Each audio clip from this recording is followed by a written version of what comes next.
World info factory के अजीज दोस्तों, अस्सलाम वालेकुम।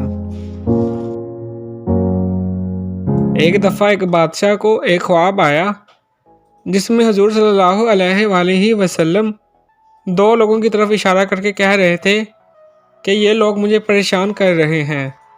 वह बादशाह उठा, 2 रकत नमाज अदा की और फिर सो गया। फिर से दोबारा ख्वाब आया और इसी तरह तीसरी दफ़ा भी सोने के लिए लेट गया और दोबारा ख्वाब आया और वो शख्स उठा और परेशान हो गया और सोचने लगा कि ये लोग कैसे नबी पाक को परेशान कर रहे हैं।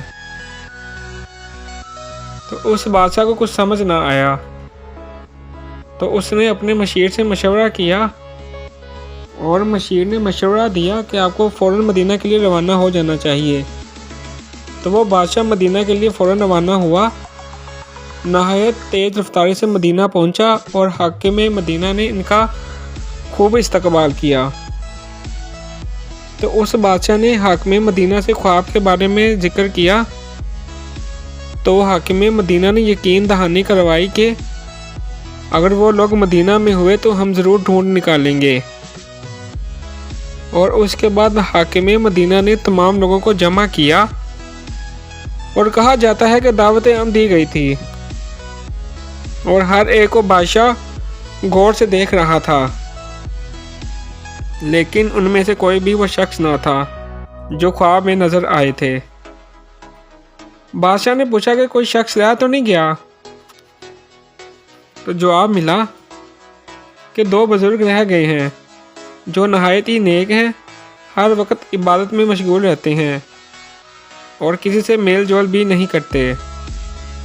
तो सुल्तान को शक हुआ और उन्हें बुलाने का हुक्म दिया।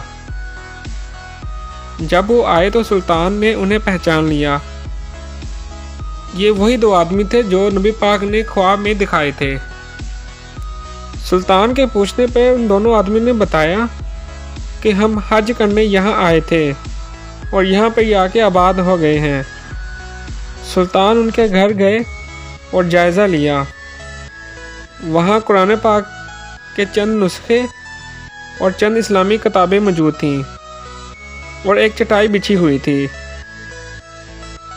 तो जब चटाई उठाई गई तो मालूम हुआ कि एक सुरंग है जो सीधा रोज़ा रसूल की तरफ जा रही है। सुल्तान ने जब सख्ती से पूछा कि सुरंग क्यों खोदी जा रही थी, तो उन बदबख्तों ने बताया कि उनका इरादा नबी पाक आका दो जहान के जिस्म मुबारक को चोरी करना था। उसके बाद मज़ीद पूछा गया तो उन लोगों ने बताया कि वो सारी रात सुरंग खोदते थे और सुबह मिट्टी को कब्रिस्तान फेंक आते थे। सुल्तान ने दोनों के सर कलम करवा दिए और उसके बाद रोज़ा रसूल के गिर्द गहरी खंदक खुदवा कर उसमें पिघला हुआ शीशा भरवा दिया कि क़यामत तक कोई भी बदबख्त इस तरह की गुस्ताखी ना कर सके। और वह सुल्तान सारी ज़िंदगी रोते रहे कि पूरी दुनिया में से अल्लाह और रसूल ने मुझे ही ये सादत बख्शी। दोस्तों, उस अजीम सुल्तान का नाम नूरुद्दीन जंगी था। सुल्तान नूरुद्दीन जंगी हमादुद्दीन जंगी के बेटे थे, जो कि खुद भी एक बहुत अच्छे इस्लामी हीरो थे। उनकी सारी ज़िंदगी यही ख्वाहिश रही कि बैतुल मुक़द्दस को फ़तह करेंगे, लेकिन ये सादत सलाहुद्दीन अय्यूबी को मिली। कहा जाता है कि सलाहुद्दीन अय्यूबी इनके मुँह भोले बेटे थे और उनकी फ़ौज के जर्नैल थे। सुल्तान नूरुद्दीन जंगी ने दीन की खिदमत में सारी ज़िंदगी गुजार दी और इस्लाम के लिए काफ़ी ज़्यादा फतवाहत हासिल की। कहा जाता है कि सुल्तान ने काफ़ी तादाद में मस्जिदें और मदरसे तमीर करवाए जिनमें कुरान पाक और अहादीस की तालीम दी जाती थी। इसके अलावा गरीबों के लिए मुफ्त हस्पताल बनाए और हाजियों के लिए पनाहगाहें तामीर की। सुल्तान नूरुद्दीन जंगी और सुल्तान सलाहुद्दीन अय्यूबी यही रियासत मदीना के अमीन हैं।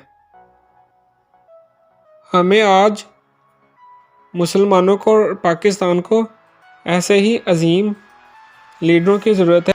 मेरी अल्लाह से दुआ है कि अल्लाह हमें इन जैसे अजीम लोगों के रास्ते पर चलने की तौफीक दे।